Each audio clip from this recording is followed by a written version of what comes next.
Hello there, Pisces. Welcome to your reading.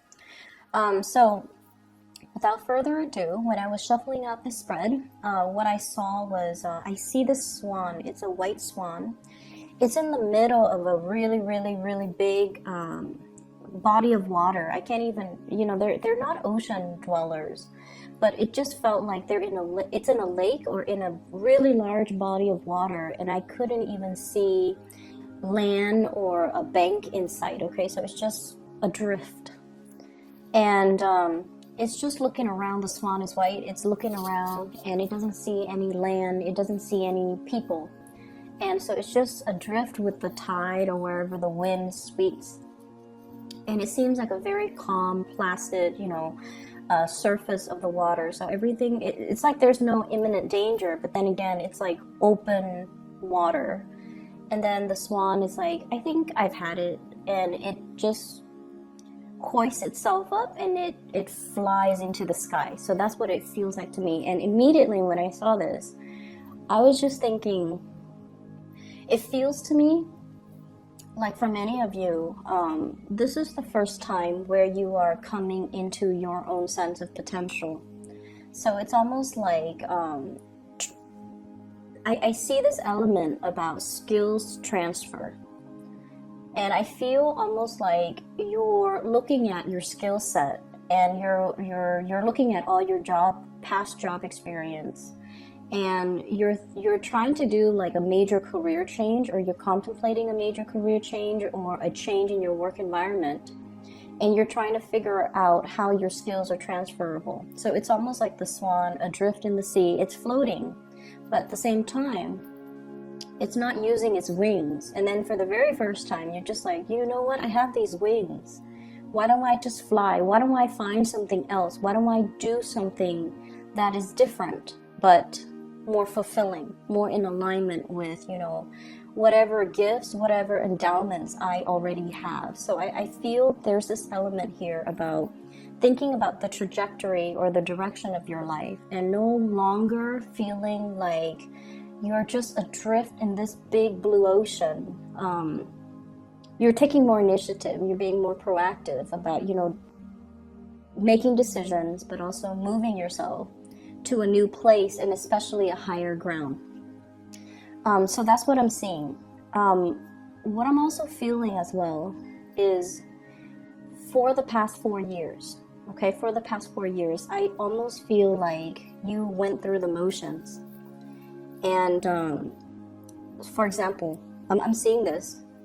It's almost like I'm going to work for 2 years. I'm going to meet, somebody, and then I'm going to get married, and then I'm going to be a mother.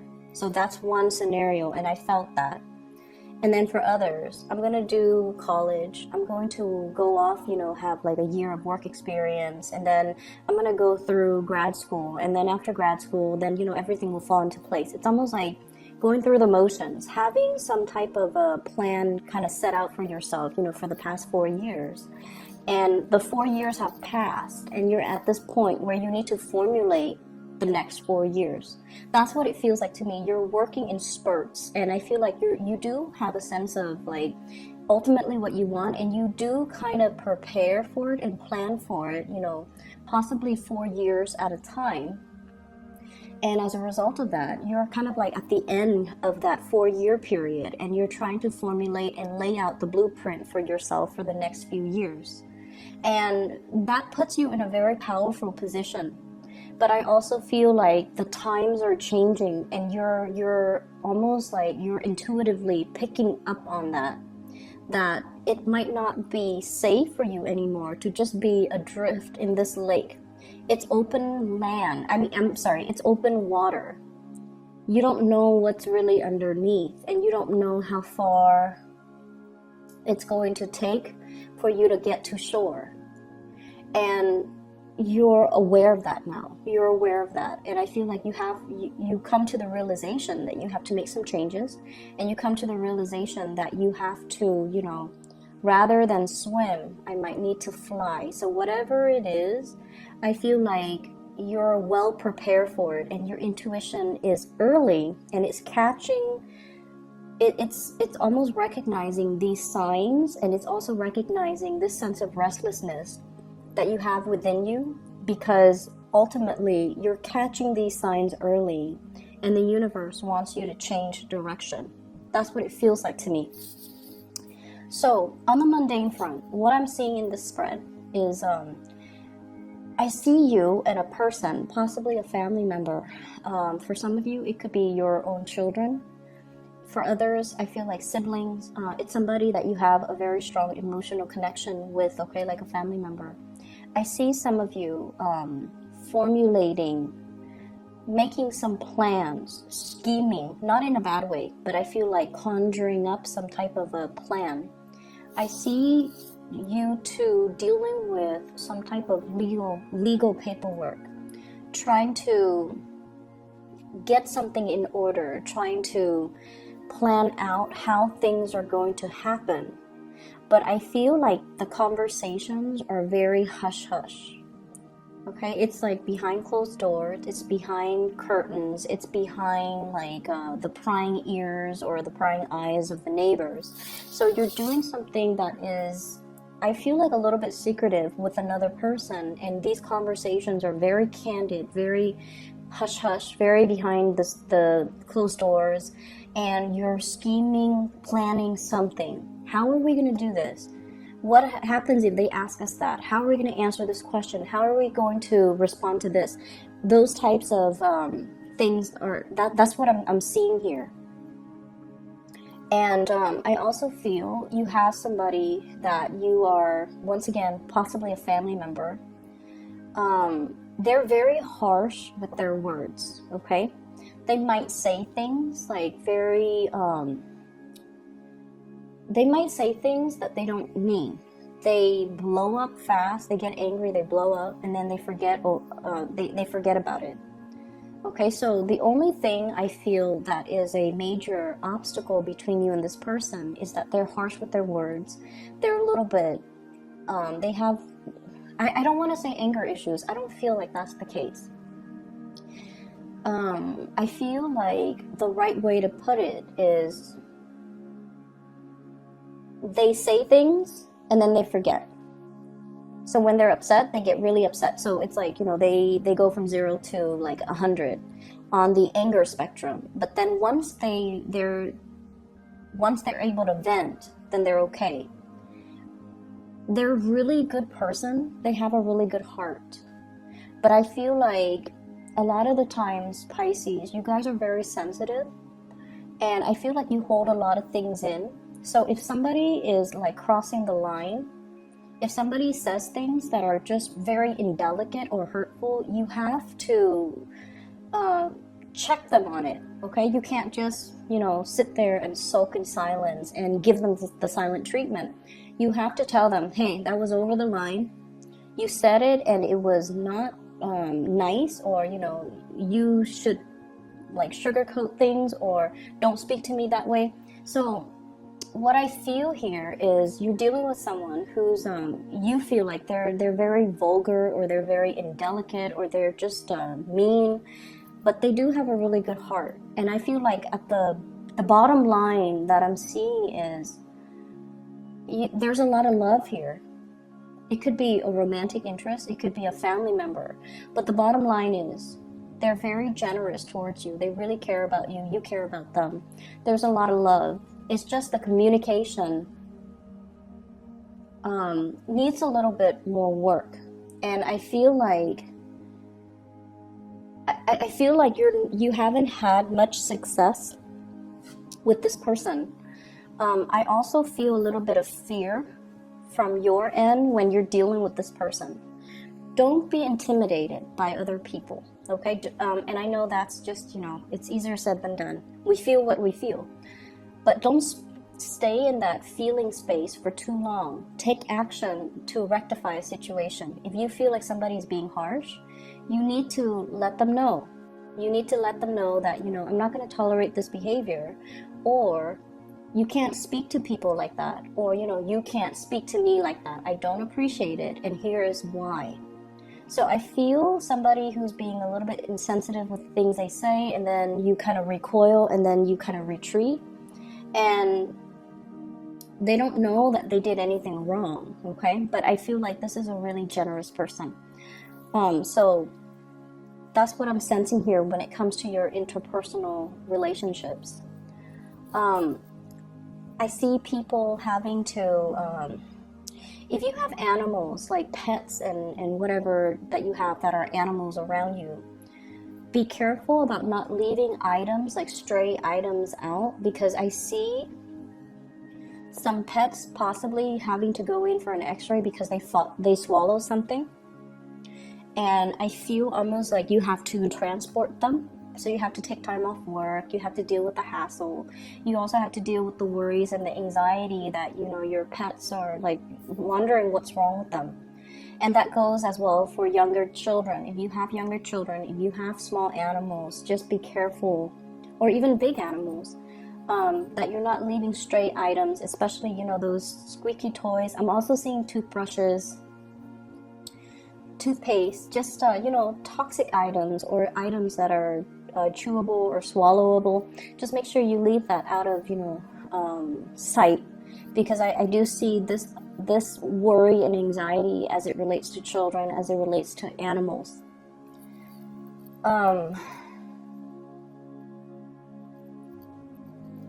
I'm also seeing here,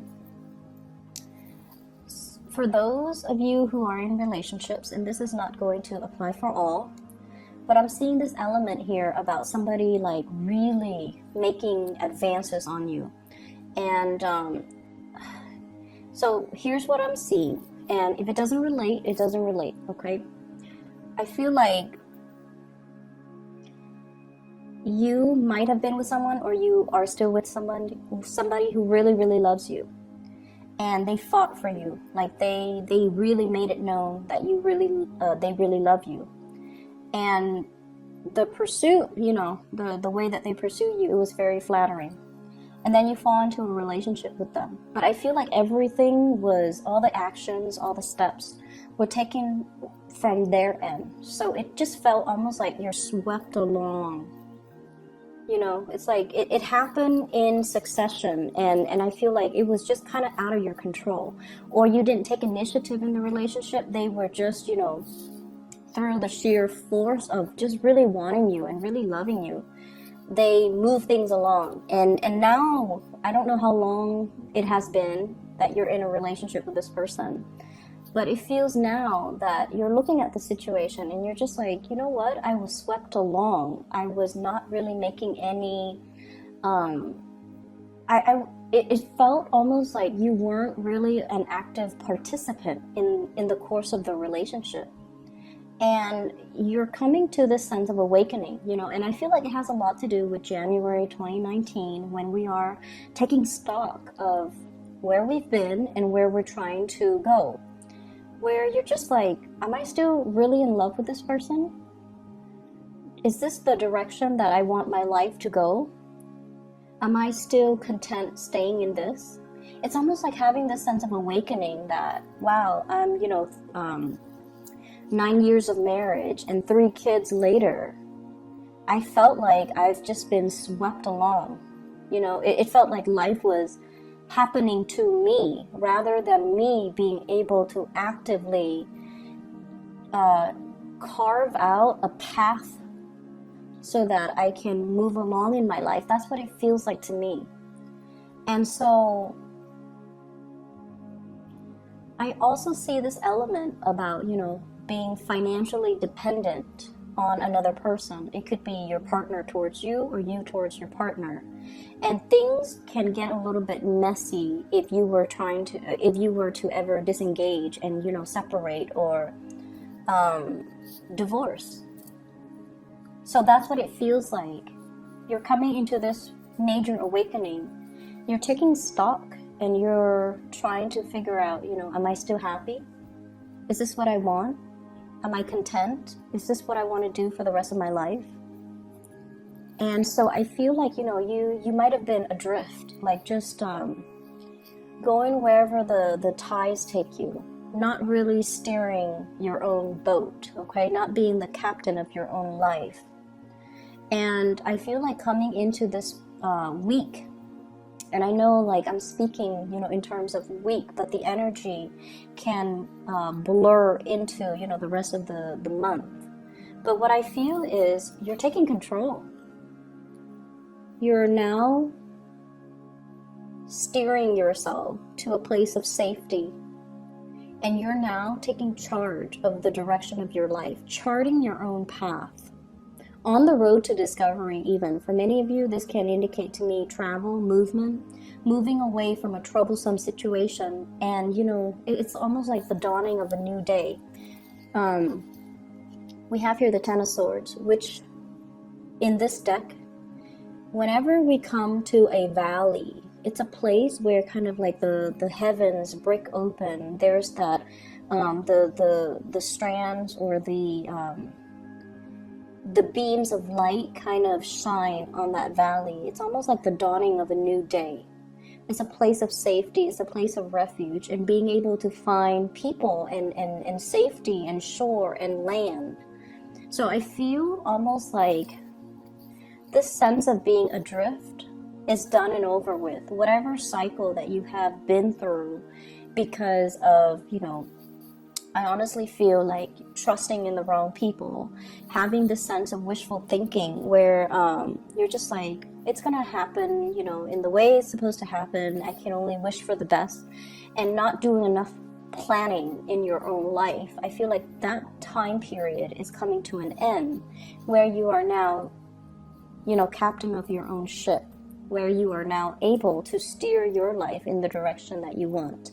And I also feel for many of you taking a major big leap of faith. Okay, so if you have been in a relationship, for example, you might be thinking about even, you know, like settling down, building a family, building a life together, focusing less on your professional life and then more on your emotional romantic life, trying to cultivate that sense of family and community. I'm also sensing for many of you, I'm feeling almost like I see a lot of people taking trips, and this is over trips via airways, like via airplane. And I also feel like, you know, going to the Western Europe area. I'm also seeing as well, like possibly Rome, Italy. I'm also seeing Portugal and Spain. And then I'm also seeing Latin America, especially like Argentina, trying to get back in alignment. Okay, you might have, you know, family there.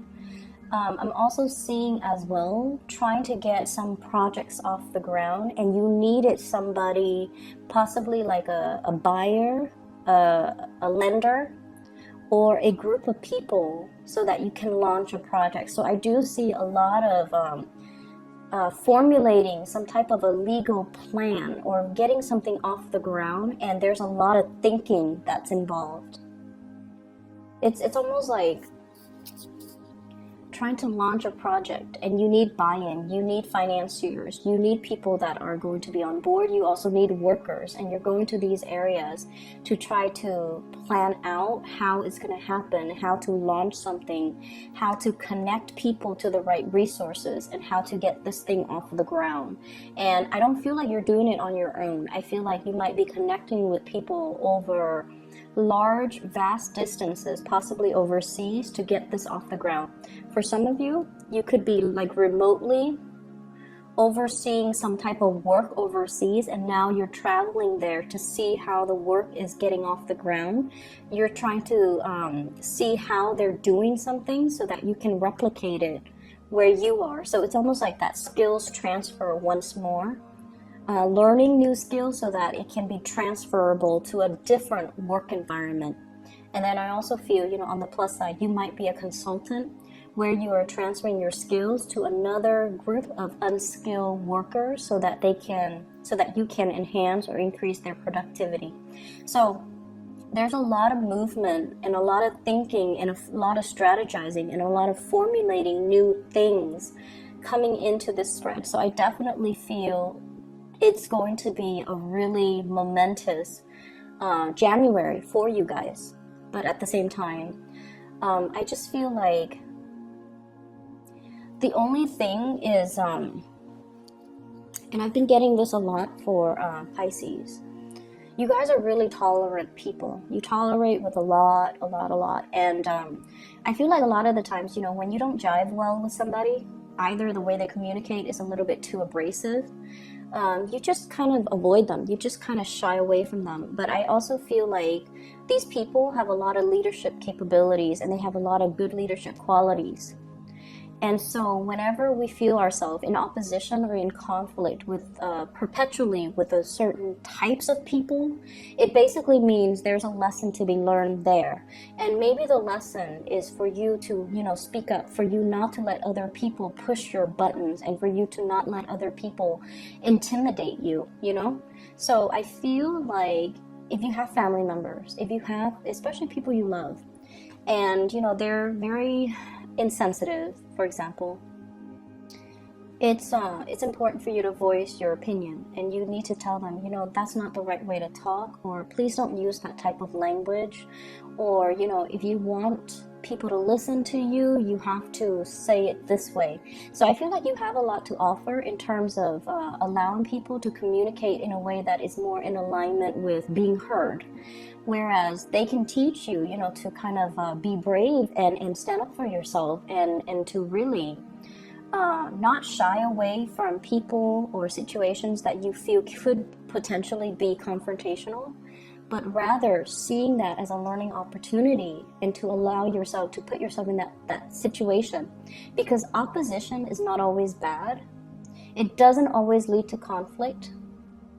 It can be very ego-driven, but when we take the energy away from the person that's very ego-driven, and we kind of allow that energy to permeate and reach other people, it can be a very collaborative environment. So we can change energy, we can shift energies, you know. So for example, every time we get into group work, right, and everyone can pretty much identify with this, one person ultimately takes over, and then usually we have one person that kind of free rides off, maybe more than one person that always free rides off whatever all the team members are doing. So you have the leader and you have the opportunist, and this is just prevalent across all work environment. Okay, so whenever groups form, that's what happens. One person takes over, and then the weaker person or the more opportunistic person kind of takes a step back. And so in that type of environment, it's really easy to identify people who might be very ego-driven, and then people in different ways. Opportunists are also ego-driven, and then leaders are also, some of them could be very ego-driven. So my point here is play around with the energy, okay? So if somebody's like, I want to do this, and you can, you know, steer the conversation. Since we're working in a group, why don't we ask what all the members wants to do? So use your diplomacy to kind of redirect the questions, reroute ideas, and to allow everyone to feel inclusive, because that's what you're really, really good at. You make everyone feel very inclusive, and you make people feel like they're the only people in the room, that your attention is on them. So play around with the energy. You know, if you're coming into contact with someone who's very alpha, whose energy is a little bit too domineering or too demanding or too overbearing, you don't have to run away from it. Face it head on, strategize, and find ways for you to kind of I feel redirect the energy. So I hope the examples help. Okay, just be a little bit crafty about how you do that, but I feel like it's time to do that. Okay, it's time to kind of like set people in their place, and it's time to really stand up for yourself and to ask people to, you know, speak to you how you want to be spoken to treat you how you want to be treated. All right, I hope the reading is helpful. I wish you all a very happy and prosperous 2019. I wish you the very best, Pisces. Take care.